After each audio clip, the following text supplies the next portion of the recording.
I'm here talking with Randy Thornhill. We're going to talk a little bit about your early days in the field and the start of HBES itself. And I want to thank you for sitting down and talking to me. You're quite welcome. And the first question that I'd like to ask you about for people in the field who may not have met you or heard you talk at a conference is, in what discipline did you earn your doctorate? I earned my PhD in biology from the University of Michigan. Okay. And when did you really start thinking about human behavior from an evolutionary perspective? And was there any particular person or phenomenon that really influenced that for you? The thinking about humans in evolutionary perspective really came very early on for me. Not in a very sophisticated way of making that connection, but early thinking about it. My mother, when I was 12, introduced me to the writings of Charles Darwin. She took me to the library in my little hometown, and we found the descent of man in selection in relation to sex. And although all that stuff was way over my head at 12 years of age, I was fascinated by it, and the way he attempted to rationally explain human existence, and also all his methodology and so forth, really impressed me. And I think that led me to develop strong interests in the connection between evolution and human behavior, which then I went on to study in more detail after I really learned evolutionary biology. Where I grew up, there was no evolutionary biology. It was a very conservative culture, the Old South. And for some reason, they had missed the copy of The Descent of Man and Selection in Relation to Sex at the public library. Right. My mother said that there was an Englishman by the name of Charles Darwin who had written on topics I was interested in, plants and animals. So she took me to the public library, and we got that book. Yeah, that's amazing. So that started it all, or at least encouraged it all. And then as I went through education, undergrad and master's degree, that was in Alabama universities, there was some evolution talked about in those days, but not in a very sophisticated way, not an emphasis on Darwinian selection as the driver and so forth of evolutionary change. It's sort of a quasi presentation of evolutionary theory, and really not connecting it to anything in topics in a very sophisticated way. And it was not until I went to the University of Michigan and started graduate school there that I really was immersed, and totally so, in evolutionary theory. And most of that was sponsored and supported by Richard Alexander, who was my mentor at the time. Did you find those early days when you were first working on these kinds of ideas, did you find it to be an intellectually isolating time, or did you find that you had lots of colleagues to share things with? A little of both, I think. It depends on what group of people you're interacting with. There was a supportive body of graduate students and a few faculty members at the University of Michigan. This was early 70s. I started there in January of 71, I guess it was. And the grad students in the Museum of Zoology at the University of Michigan, Dick Alexander's grad students and faculty members who at least had some knowledge of evolutionary biology were in that cohort. And they were very, very supportive all the time. We could talk about anything without getting slammed. Right. For thinking outside the box and talking outside the box. But then when you left that subculture of really progressive thinking and so forth and speculation, when you left that, you encountered the wall of traditional thinking and so forth that is still out there, I understand. Yeah, I believe it is. So when you think about sort of the people that were key supporters for you early on, obviously Dick Alexander. Dick Alexander would be one. was around, and he was always thinking and interested in ideas and making connections between ecological theory and evolutionary theory and human behavior and other animal behavior. At that point in time, believe it or not, behavioral ecology and sociobiology were just emerging. This is early 70s. So the application of modern evolutionary theory to non-human animal behavior was just beginning. Not just Right. thinking about humans, Everything it's was. everything. Right.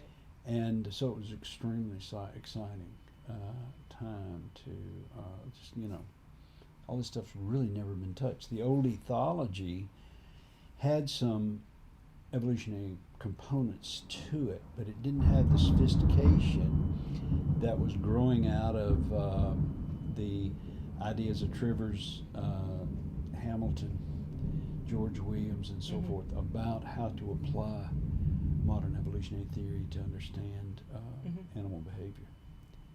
Okay. And I would add Ed Wilson there too, Yes. as kind of a spokesperson for it all rather than an idea person. Yeah. Right. When you think about obstacles that you encountered in pursuing your evolutionary informed human work, Yeah.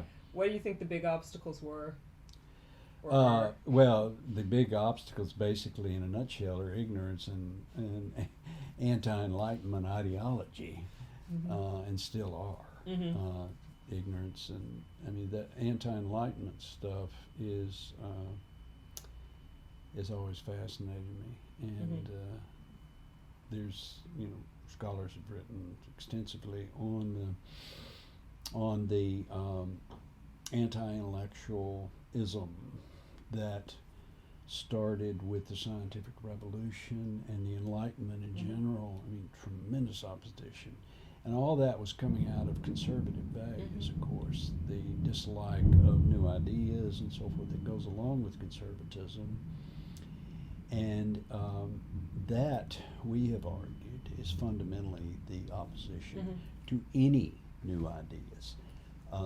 It's fundamentally coming out of some version of conservative ideology. When you think about your own contributions to the field, what one or ones do you think have had the biggest impact? That can be a quantitative question. Sure. Like which one? Which ones have had Which the most papers citations? or books get the most impact score? And my work on insect behavioral ecology has gotten the most.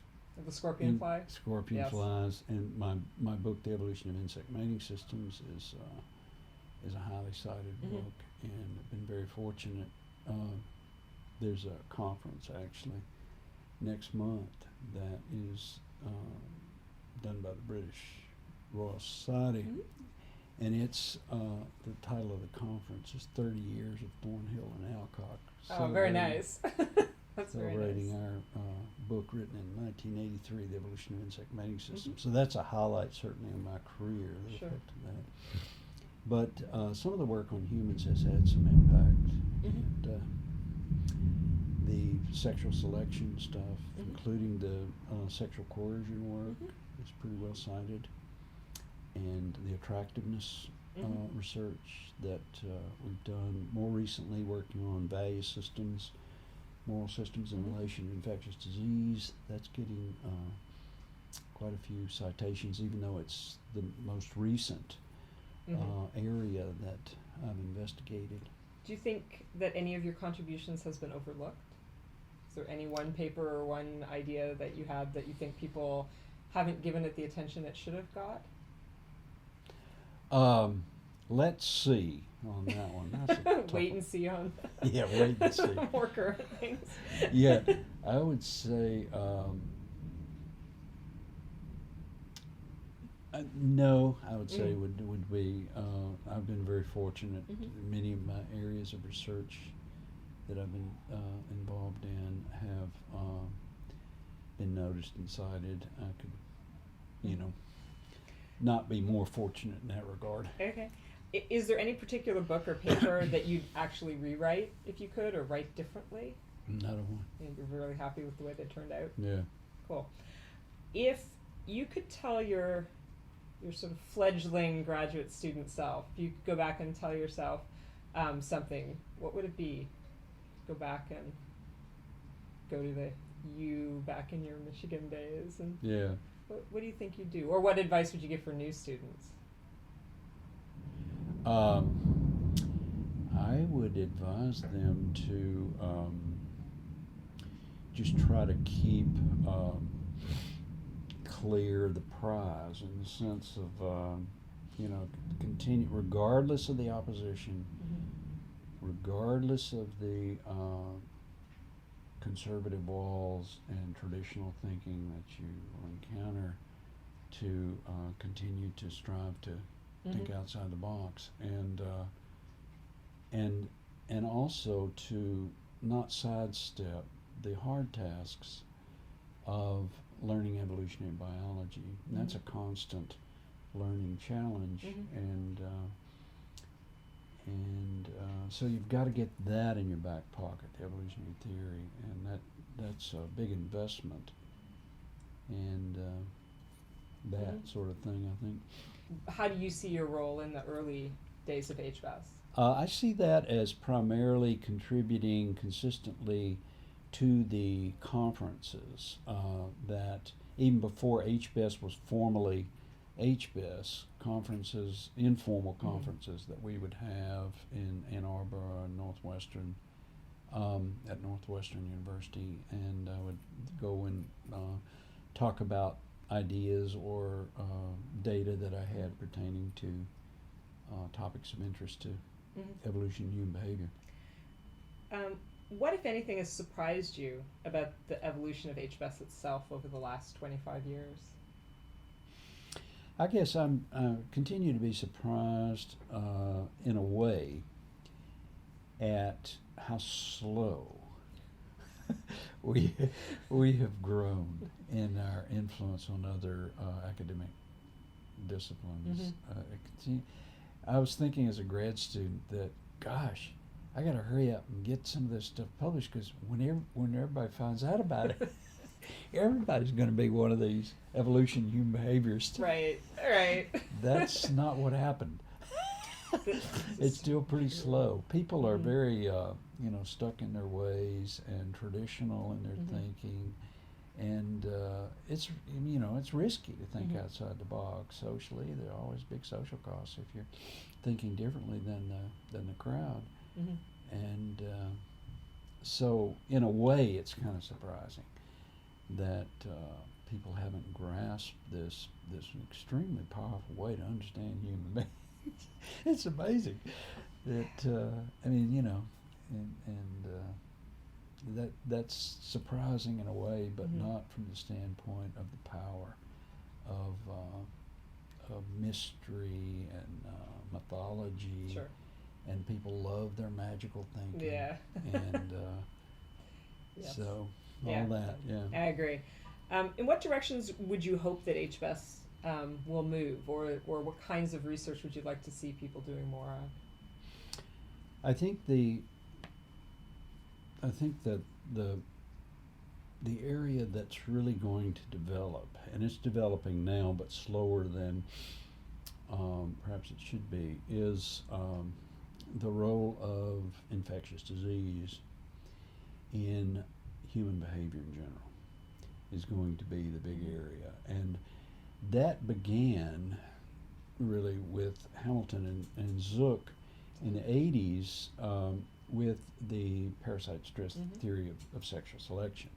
But then it doesn't just apply to sexual behavior, it applies to all social behavior and infectious disease. And what I think people have missed is the very important role that infectious diseases play in bringing about selection, both natural and sexual selection. And there's increasing evidence that infectious diseases really are the big force of selection. So therefore, very important to think about a lot of things, a lot of topics that we've traditionally thought about in other ways in light of connections to infectious disease problems.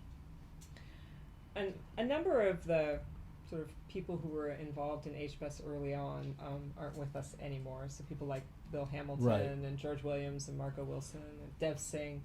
Um, is there anything, any stories or anything that you'd like to tell, or like newer members of the field to know about those people? Let's see.